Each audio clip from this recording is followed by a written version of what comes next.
I know exactly how to manifest. I have been studying it. I have been practicing it for over a decade. I've seen incredible things happen in my own life because of it. And yet I still catch myself making this one mistake over and over again. It's so subtle that most people don't even realize they're doing it because they're doing all the things. They are visualizing, they're doing affirmations, they might be scripting, but the rest of the day, they are caught up living in their mind, which takes you into the past, which takes you into the what ifs of the future. They are somewhere else. They are not present with their mind immersed in what is happening right now, right in front of them. It might look like worry. It might look like planning. I got all this stuff to do. They might be looking for signs that their manifestation is on the way. And here's a question I started asking myself. If I am spending most of my day immersed in my mind, in all the what ifs, in all of the anxiety and the questioning and the things that I have to do, like a hamster on a hamster wheel, when am I actually creating my life? After years of practicing this, I don't feel like manifestation happens when you are visualizing 5 minutes a day. I think it happens when you become the person who has what it is you want. And that doesn't happen in 5 minutes. We spend so much time in our lives on autopilot. How many times have you gotten in the car and ended up picking up the kids from school or at the grocery store, wherever you're going in your day, and don't even remember how you got there? Or you're cooking dinner and not paying attention to what you're doing. You're in your mind thinking about things and you don't even realize probably what you're thinking about, but all of a sudden, dinner's done, it's on the table. When you have kids, when you have a busy job, when you have things that you have to get done, all of those priorities end up pulling us and taking our attention. And so when you're doing the tasks, doing the things that you have to do, where you show up in your life to do those things, you are not living in the moment and doing those things consciously. So this isn't just a manifestation problem. This is a way so many of us are living our life. And we are missing out on so much of the amazing things that are happening because we are in our mind and not in the present moment. So here's another problem with it. The present moment is the only place where you can choose a different thought, which means it's the only place that you can create consciously the reality that you would like to be living in. And when I say place, I realize your thoughts, the present moment, it's not really a place. It's where your mind is at.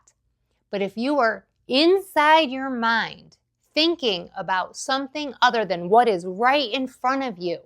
So for me, the camera, the light, this room, this space, anything outside of this that I might be thinking about is not the present moment. It is somewhere else. If I'm thinking about the meeting I have to go to, or the time I got to go pick up my kids, or the dinner I have to cook, or what am I going to cook for dinner, and all of those thoughts that loop over and over again, I can't be here and now. There are 3 places your mind could be: the past, right now, the here and now, and the future. So the past already happened and the future hasn't happened yet. But when you think about time as linear, you can never go back to yesterday and you can never get to the future, and all you have is right now. And here's the thing, your imagination is happening right now. So whether you're living in the past, living in the now, or living in the future, it is all happening right now in your mind. And every single manifestation starts with the thought that you are choosing right now. And after years of experience, what I will tell you is I don't think you have to control your mind to the point where you 100% of the time have to be right now. For me, that is exhausting. So I'm not suggesting that you are so militant that you are capturing every thought and then you're getting down on yourself because, you were thinking a bad thing about, something that you have to do in the future, or maybe you were thinking a bad thought about yourself, whatever it might be. Give yourself some grace. I'm not suggesting that you have to overhaul everything. But what I am suggesting is that the more you can live in the present moment and control those thoughts from the past and the present and pull them in, reel them in, the better off you're going to be and the faster you will manifest and to be able to consciously create the life you want. When I was manifesting my now husband, this is one of the things I was able to do really well. There have been other things that I was working on manifesting where my attention was scattered, and those things didn't happen so fast. But for whatever reason, I had high levels of importance and I was ready. I was gung-ho. I'm going to manifest my significant other. I am going to work on this and give it my all. And for whatever reason, the space, the time, the point of view of my life, I was able to really dial in my attention. I was also meditating for 20 minutes in the morning. I was really working that muscle of observing the thoughts and observing my mind and bringing it back in, and my attention got better. And as soon as I became aware of where my mind was and I pulled it back in, I would capture and visualize what I wanted. Me going to the door and giving my significant other a big hug. And for other times where maybe my attention isn't as dialed in as it was at that particular point in my life, I go through cycles where I'm really, really good, and then I backslide a little bit and my attention's a little bit off. And I know that maybe I have too much on my plate, or maybe my anxiety is getting a little bit out of control and I need to work on some more self-care, getting more exercise and meditating. And I would recommend for all of you out there to really connect with yourself to figure out what helps you get more connected to yourself so you know what you and your body and your mind need. And sometimes all I need is a quick check-in with myself. Where has my mind been? Am I here? Am I overwhelmed with work? Am I overwhelmed with the kids? What is going on with Elizabeth right now? And so I want you to ask yourself periodically, once a week, reflect on where is your mind and what has been consuming it. And if you are struggling to stay present, if you are struggling with the anxiety or the responsibilities, I want you to acknowledge it, become aware of it, and set the intention that you are going to dial in and spend more time in the present moment than you are going to spend thinking about all those things. And remember, the goal is not to stay present forever. In my experience, that is almost impossible. You have to be gentle with yourself when you realize you're not present, just to gently bring your attention back. And one of the things I asked myself in this space was, how can I bring myself back faster? And I found this amazing app. It is called the Hourly Chime, and you download it on your phone. You could set the hours, so I have it between 9 a.m. and 8 p.m., and every single hour on the hour, an alarm comes on my phone. It's not a crazy alarm. It's like a little sound on my phone and on my watch, and it says 7 a.m., 8 a.m., 9 a.m. And I know when that alarm goes off, no matter what I am doing, to bring my attention back and then snap in my visualization. Just 3 to 5 second snippet of me living in my end result of what I'm creating. I can do this in the background without anybody else knowing. No one else has to hear the alarm. It can be set to vibrate. I don't have to stop doing what I'm doing to become present and snap in. I can be leading a meeting. I can be driving to the grocery store. I can be talking to my husband. The alarm comes on and I just snap in. The other thing that really worked for me was having an accountability partner. I had a friend who I had a standing meeting with every single morning at 7 a.m. and we held each other accountable. We asked each other where we were at. We asked ourselves how we were doing with our attention.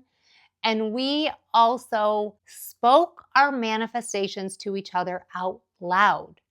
And then we reflected it back to each other, which was super powerful in helping us believe that whatever it was we were creating, that we could have. But I want to give you a caveat here. If you are looking for an accountability partner, you need it to be someone who you are not super close with in your day-to-day life, because they need to believe that you too can have whatever it is you want.